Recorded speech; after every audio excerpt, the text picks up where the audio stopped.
This is Apollo 5, the first all-up unmanned flight test for the lunar module, the spacecraft in which man will make his first landing on the moon. The final major piece of Apollo hardware to be tested. Now the lunar module, dubbed LM-1, sits in its protective technological cocoon atop the tested and proven Saturn 1B launch vehicle, waiting for the boost into the environment for which it was designed, space. It will not return to Earth, but will continue in a gradually decaying orbit until it re-enters and burns up. In the blockhouse at Cape Kennedy, the men have assembled to do the job.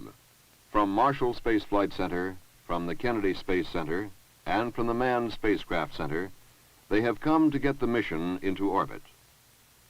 The rocket to do the job has been sitting on the pad at Cape Kennedy for over a year. Intensive inspections and care by teams from Marshall and from Kennedy Space Centers have kept it ready for this day.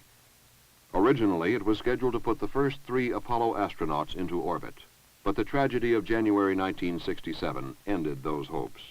Today, it sits on pad 37, still waiting for its mission. RTC, we use Site Select, Guido, GNC, and ECOM to Mila. In Mission Control in Houston, flight controllers wait to take over command of the mission as soon as it lifts off the pad. Among these men are 4 who watch with special interest. Astronauts Jim McDivitt and Rusty Schweickart, who are scheduled to fly the first manned lunar module. And in a support room next to the control room, astronauts Frank Borman and Bill Anders, who will fly the lunar module on its rehearsal of the first manned lunar mission. Go flight. GNC. Go flight. Procedures. Go flight. AFD. Go. Network. Go flight. Computer soup. Go flight. RTC, you on AFD conference. RTC is on AFD conference. Roger. Best of luck. Number 2 is go. Okay, go ahead and reload. All flight controllers preconditioned for attachment 2 of the internal count. Apollo 5 is one of the most complex space missions ever flown.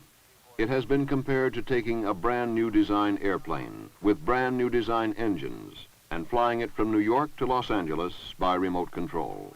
Only when you get to Los Angeles, rather than landing it international, you thunk it in about 30,000 feet of water and never see it. Then you have to evaluate the performance of the aircraft based on the telemetry that you got as it flew over Kansas City and Oklahoma and so on.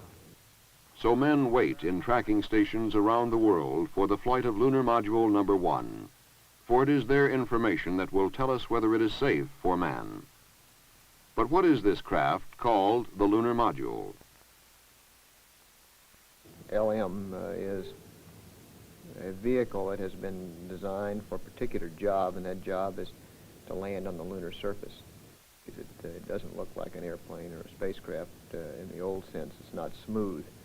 It's very thin skinned, has a descent propulsion stage, a large descent engine which will be used to land the vehicle on the lunar surface in a manner very similar to that of a helicopter, except that instead of using blades for a lift, we'll be using a rocket propulsion engine. And at the upper stage, the cabin and ascent engine stage will be used to lift off from the lunar surface and make the subsequent rendezvous with the command and service module. So the LM is really the taxi that provides the transportation between the orbiting command module and the lunar surface. The lunar module is a unique engineering concept. Designed and built on Earth, it is out of place on its native planet. The airless surface of the moon, the empty reaches of space, this is where it belongs. The comfortable pull of Earth's gravity, the protective, life-giving atmosphere, these, to the lunar module, nicknamed LEM, are the hostile elements. Its engines cannot lift its own weight against the pull of the Earth.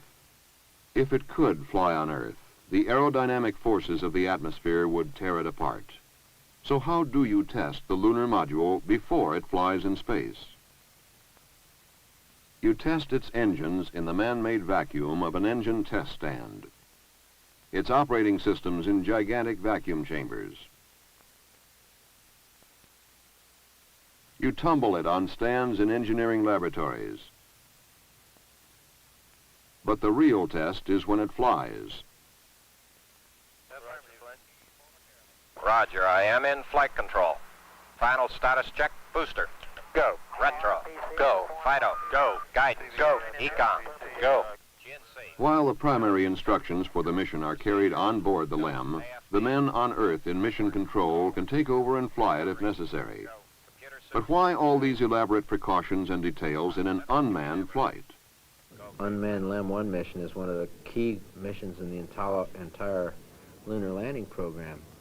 You must remember that the LEM is every bit as important as spacecraft as the command module, the Gemini, or the Mercury was, and this is the first flight of the vehicle. Naturally, we'll all be looking at it with very, very keen interest. Flight CVTS Black 2, verify your go for launch. Roger, we are go for launch. Okay, all flight controllers, let's play it cool. Launch sequence start. 15, 14, 13, 12, 11, 10, 9, 8, 7, 6, 5, 4, 3, ignition command. Ignition detected.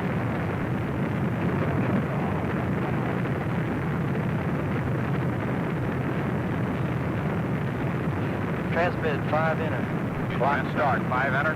Thrust okay. Affirmative. Program 11. Okay, TOK P11. Roll pitch start. Roll and pitch.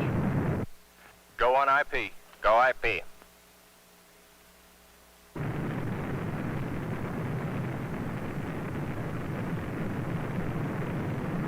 Stand by for nose. The launch and insertion into Earth orbit are on the nose. Cutoff plus 50. Roger, cutoff plus 50. The aerodynamic shroud is jettisoned. Roger, nose cap jet. Now, the next critical step, the opening of the protective metallic petals and the separation of Lunar Module 1 from its cocoon. RTC booster, transmitting slot deploy. Roger. We are transmitting slot deploy. Okay, all flight controllers, we have slot deploy A and B relay indications, no physical monitor indication. Everything is nominal. We get a go for separation. On schedule, the reaction control engines of Lunar Module 1 pull it free of its protective cocoon. The space butterfly rests its wings before it flies. Now begins the long coast preparatory to the first firing of the descent engine. While the LEM coasts, tracking stations pinpoint its position and determine its orbit with accuracy. In Houston Mission Control, engineers are testing the many systems on board. The LEM, I think, is like a big line of dominoes, every one of which has an effect upon the one it's associated with. And nothing can occur in one that doesn't somehow affect the others or the total mission. So, LEM-1 coasts on, guided by its onboard programmer, seen only by the radar eyes of the tracking network, watched over by the men in mission control. We will not pulse the engine.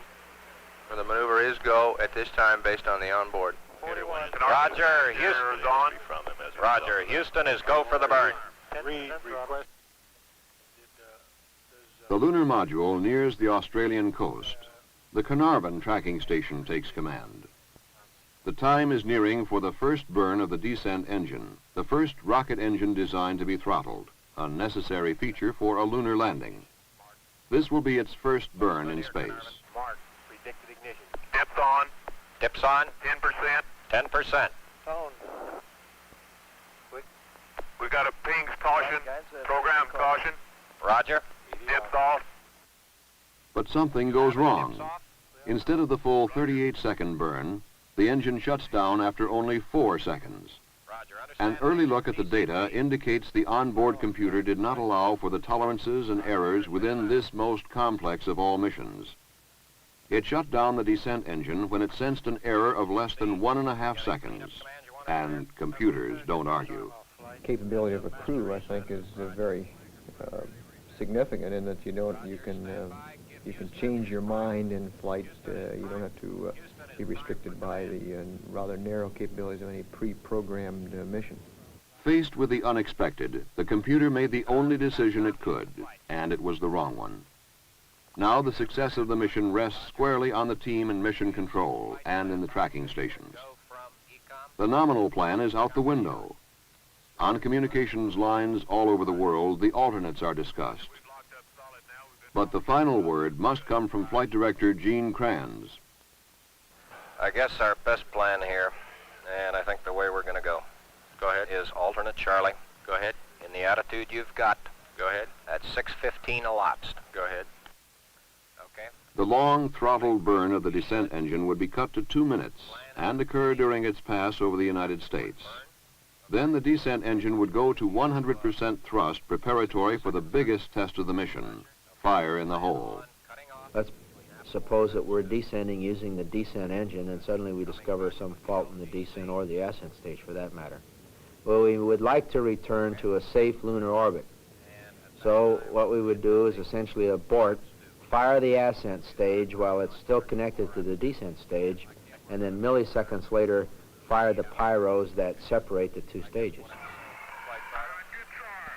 Roger, you have dips arm. We show the ignition discrete. We show front chamber pressure. Front chamber pressure is come. We're burning, the rates are good. It's a good burn. We go. Over California now, up and down the power scale. The first rocket engine capable of controlled variations of its propulsion force is passing the test. This is the time of maximum stress on the lunar module and on the men, flight controllers, astronauts, and engineers, to whom Lunar Module 1 represents years of their professional lives. And now there is another factor. A second test for the ascent stage is a burn to depletion of its propellant. This was to come one orbit after fire in the hole to test the restart capability of the engine.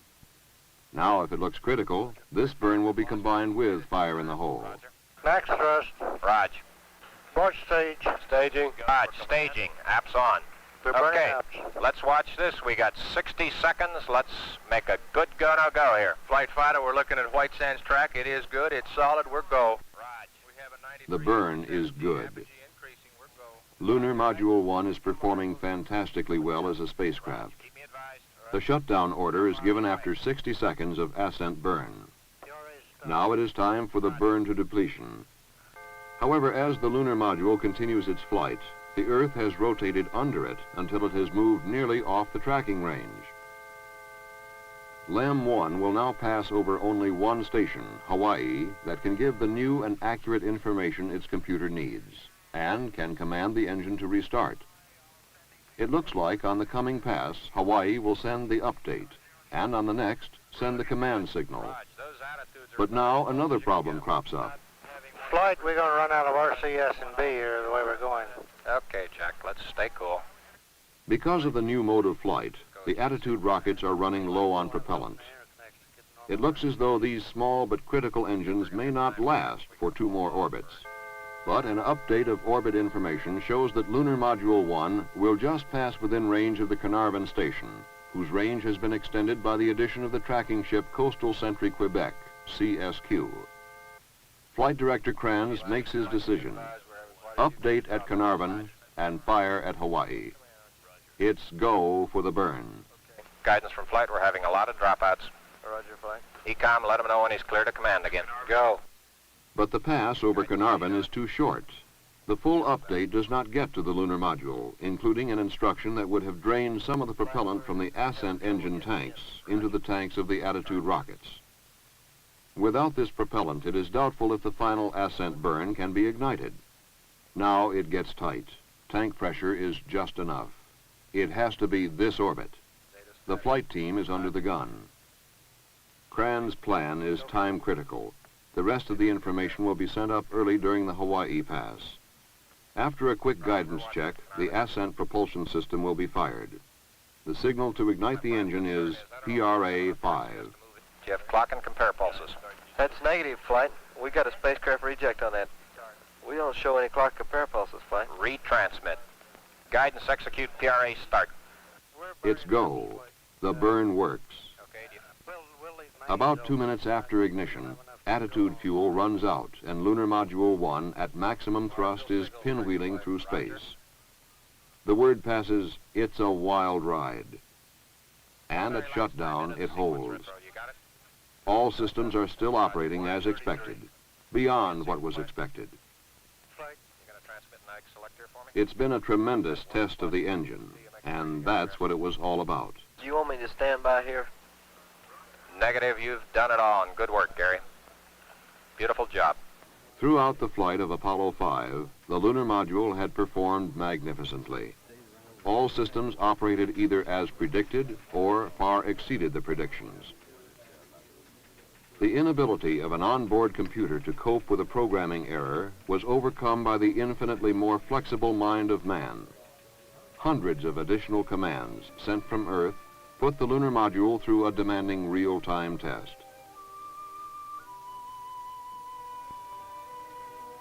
So, Lunar Module 1 tumbles on through space, its orbit decaying mathematically until it is destroyed by the atmosphere of an Earth on which it was created, but to which it cannot return. Lunar Module 1 was the first space test of a manned vehicle designed to explore another world. This was the flight of the machine. Soon, it will be time for man.